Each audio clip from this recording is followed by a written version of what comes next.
సుకేష్ చంద్రశేఖర్ ఒక మనిషి జైల్లో కాలక్షేపం చేస్తూ కేవలం ఫోన్ల సహాయంతో ఏడాదిలో 200 కోట్లను మోసపూరితంగా సంపాదించి సంచలనం సృష్టించాడు. ఈ మోసగాడి బాధితుల్లో అత్యధిక మంది వీఐపీలే. ఇతడి యొక్క క్రిమినల్ బ్రెయిన్ చూస్తే అధికారులే విస్తుపోతున్నారు. అతడే సుకేష్ చంద్రశేఖర్. అతడు చేసిన నేరాలు అన్ని ఇన్ని కాదు. మోసపూరితంగా సంపాదించిన సొమ్ము సినీతారులకు గాలం వేసి విశాలవంతమైన జీవితాన్ని నిర్మించుకున్నాడు. 2006 నుండి నేరాలు చేయడం మొదలు పెట్టాడు. ఇప్పటికీ అతని వయసు 17 ఏళ్లు. బెంగళూరు డెవలప్మెంట్ అథారిటీ ఆఫీసులో పనులు చేయిస్తానని చెప్పి చాలా మందిని మోసం చేశాడు. 2007 ఆగస్టులో 76 ఏళ్ల సుబ్రహ్మణ్యం అనే వ్యక్తిని మోసం చేసి 1,14,00,000 వసూలు చేశాడు. తాను ఆనాటి కర్ణాటక సీఎం కుమారుడి ఫ్రెండ్ అని చెప్పి పరిచయం చేసుకుని ఈ నేరాలన్నిటికీ పాల్పడ్డాడు. డ్రైవింగ్ లైసెన్స్ పొందేందుకు కనీసం వయసు 18 ఏళ్లు. కానీ సుకేష్ 17 ఏళ్లకే కార్లను నడపడం స్టార్ట్ చేశాడు. ఇందుకోసం బెంగళూరు పోలీస్ కమిషనర్ సంతకాన్ని ఫార్జరీ చేసి ఓ లేఖను సృష్టించాడు. దీనిలో సుకేష్ కర్ణాటకలోని ఎక్కడికైనా కార్లను గాని బైకులను గాని నడిపేందుకు అనుమతి ఇస్తున్నట్లు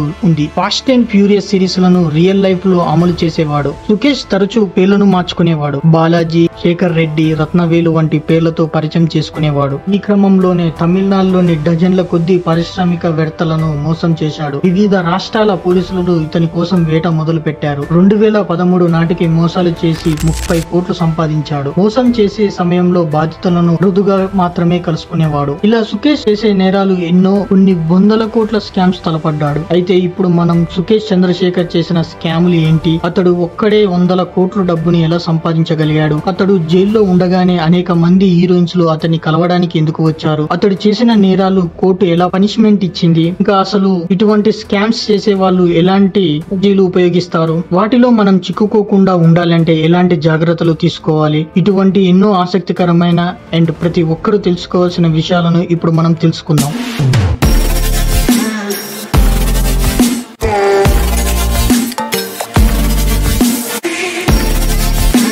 ఎవరి సుకేష్ చంద్రశేఖర్? ఇతడు అంత పెద్ద క్రిమినల్? 2007 ఆగస్టులో 76 ఏళ్ల సుబ్రహ్మణ్యం అనే వ్యక్తిని మోసం చేసి 1,14,00,000 రూపాయలను వసూలు చేశాడు. ఆ మనీతో పార్టీలు ఇచ్చేందుకు ఓ ఇల్లు, కొన్ని పెద్ద బ్రాండెడ్ కార్లు, 12 ఖరీదైన వాచ్లు, 6 ఫోన్లు అండ్ నగలు వీటికి ఖర్చు చేసినట్టు తేలింది. ఆ తర్వాత 6 ఏళ్ల పాటు పలువురు రాజకీయ నాయకుల కుమారుడిగా, సెక్రటరీగా చెప్పుకుంటూ మోసాలు పాల్పడ్డాడు. కేరళకు చెందిన నటి లీనా మౌర్య పాల్ కి అబద్ధాలు చెప్పి పెళ్లి చేసుకున్నాడు. తమిళ సినీ నిర్మాతగా పరిచయం చేసుకున్నాడు. ఆమెతో చిత్రాన్ని నిర్మిస్తానని చెప్పాడు. ఈ క్రమంలో ఆమెకు దగ్గరయ్యాడు. కానీ అతడి అసలు నిజం తెలిసి లీనా కొన్నాళ్లు అతడికి దూరంగా ఉంది. కానీ తర్వాత తిరిగి సుకేష్ కు దగ్గరయ్యి ఈ జంట కెనరా బ్యాంక్ ని మోసం చేసి 12 కోట్ల రూపాయలను దోచుకున్నట్లు కేసు నమోదయ్యింది. 2012లో కొచ్చిలో ఎమినల్ సిల్క్స్ ప్రచారానికి కత్రీనా కైఫ్ ను తీసుకొస్తానని నమ్మించి 20 లక్షలు వసూలు చేశాడు. ఇలా కాదు అని ఒక పెద్ద స్కామ్ చేయాలని అనుకున్నాడు. దాని వల్లనే ఇప్పుడు జైల్లో ఉన్నాడు. జయలలిత గారు చనిపోయిన తర్వాత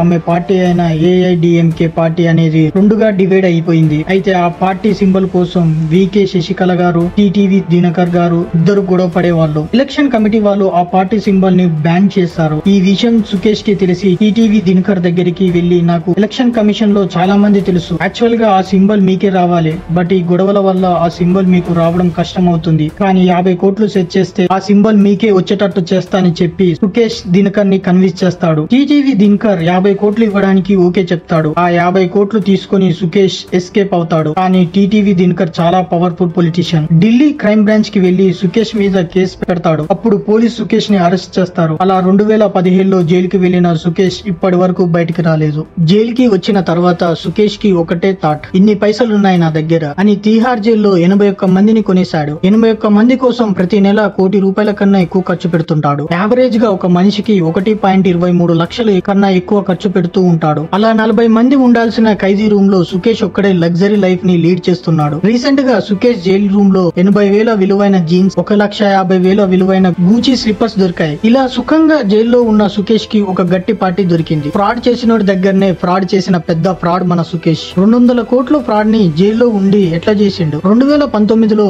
రాయన్ batch and Fortis hospital promoters అయిన శివేందర్ సింగ్ అండ్ మల్విందర్ సింగ్ 700 కోట్ల మనీ లాండరింగ్ కేసులో ఈ ఈ తీహార్ జైలుకి వచ్చారు. అందులో ఒకరి వైఫ్ ప్రతిరోజు వాళ్ళ హస్బెండ్ ని కలవడానికి ఆయన్ని విడిపించడానికి చాలా ట్రై చేస్తుంది. దీన్ని మన సుకేష్ గమనించాడు. వీళ్ళ దగ్గర చాలా మనీ ఉంది అని గ్రహించి ఆ 81 మంది పోలీసులకు వాళ్ళ డీటెయిల్స్ కనుక్కోమని చెప్తాడు. ఆమె నెంబర్ ని తీసుకొని కాల్ చేసి మీ హస్బెండ్ ని జైలు నుంచి విడిపిస్తా అని చెప్పి ఒక హోమ్ మినిస్టర్ సెక్రటరీ లాగా మాట్లాడతాడు. అప్పుడప్పుడు ఆ పార్టీ ఫండ్ కి 200 కోట్లు ఇవ్వండి, అలా ఈ ప్లేస్ కి వచ్చి 10 కోట్లు ఇవ్వండి, 20 కోట్లు ఇవ్వండి అని చెప్తూ ఒక సంవత్సరం మొత్తంలో 30 సార్లు ఆమెను తిప్పి 200 కోట్ల వరకు తీసుకున్నాడు. సంవత్సరం తర్వాత ఆమెకి బల్బెలిగింది ఇది పెద్ద స్కామ్ అని. అప్పుడు ఆమె పోలీస్ దగ్గరికి వెళ్లి 200 కోట్ల స్కామ్ జరిగింది, వెంటనే అరెస్ట్ చేయండి అని చెప్పింది. అప్పుడు పోలీసు వాళ్ళు అమ్మవాడు 3-4 సంవత్సరాల నుండి జైల్లోనే ఉంటున్నాడు అని చెప్పేసరికి ఆమె షాక్ అయింది. ఈ బాలీవుడ్ హీరోయిన్స్ ని ఎలా కలిసిండు? Jacqueline Fernandez makeup artist number తీసుకొని ఫోన్ చేసి హోమ్ మినిస్టర్ నుంచి కాల్ వస్తుంది, ఆమెకి ఫోన్ ఇవ్వండి అని చెప్పాడు. అప్పుడు ఆ మేకప్ ఆర్టిస్ట్ తనకి ఫోన్ ఇచ్చాడు. Hi madam,